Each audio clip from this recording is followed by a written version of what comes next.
4, please. The Knackered Golfist now driving. Welcome to the Knackered Golfist. I'd like to talk about these Maxfli Tadmor Australian blades.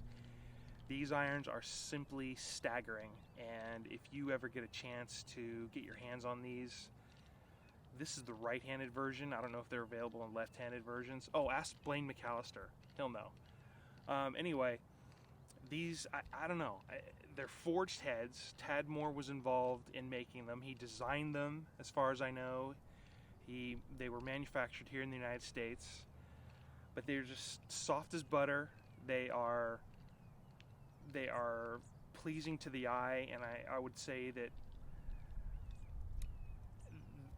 the rounded edges here of this head remind me of stuff that might be newer nowadays. I think they may have taken this design and sort of copied it to be able to accommodate what the golfing public would pay for. But these are the gold standard as far as forged heads go. And I'm not an expert with these, but this 7-iron that I got has a dime spot already in it. So the guy who owned these before really knew how to play golf. But anyway, I'm just really thankful that I've had these for a long time, but I never got the lie adjusted to my height.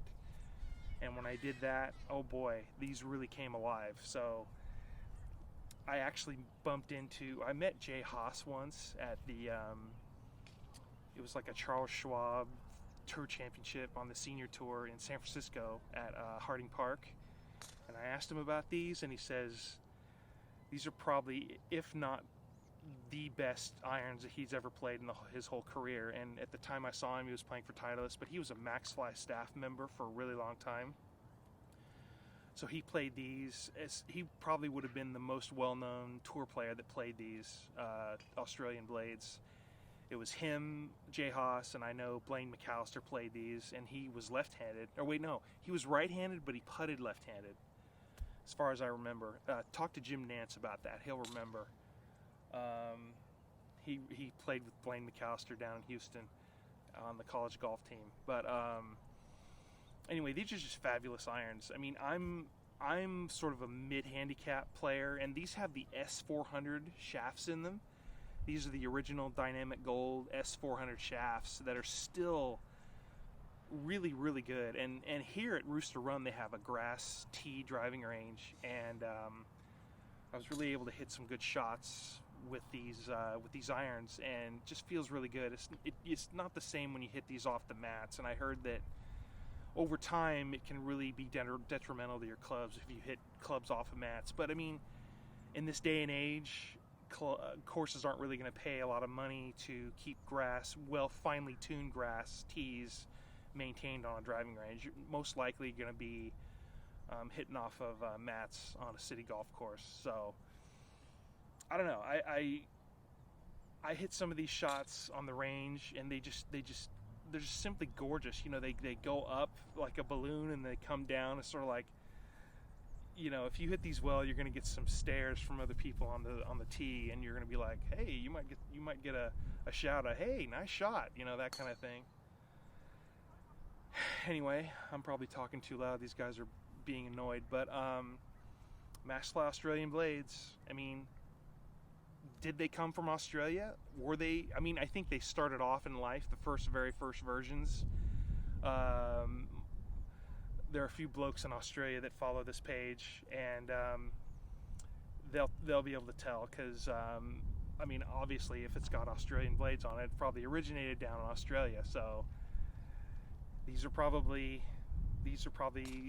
as well known down there as they aren't up here. I mean, people don't really know about these clubs nowadays. And I remember I was just a huge golf sort of equipment guy. You know, I appreciated the tour players, what they played back in my day, you know, when they were still using persimmon woods and stuff like that, and balata balls, and oh my god, the guy who posted the Maxfli HT 100 balls that he found at a garage sale and paid like $2 a box for them.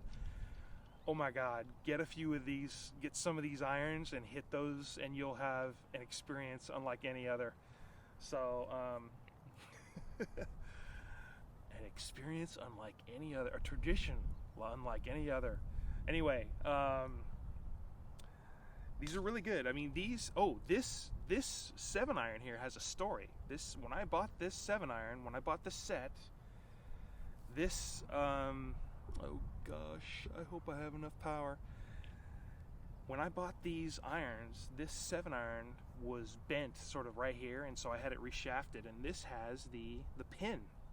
This used to have a pin in it, and so they filled this with epoxy, and this is all straight epoxy now, and all the other irons have the pin in them, so those are not affected, but those are the originals. But I'm keeping this OG as it is, because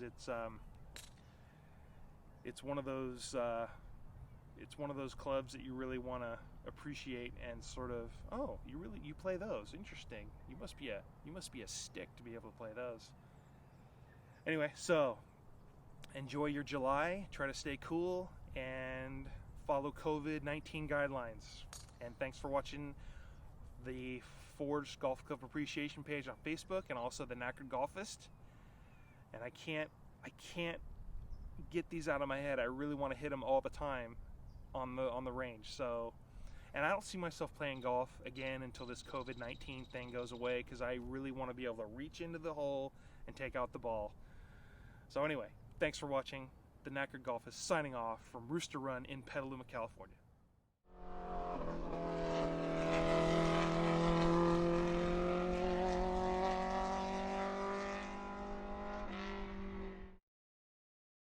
Four, please. The Knackered Golfist now driving.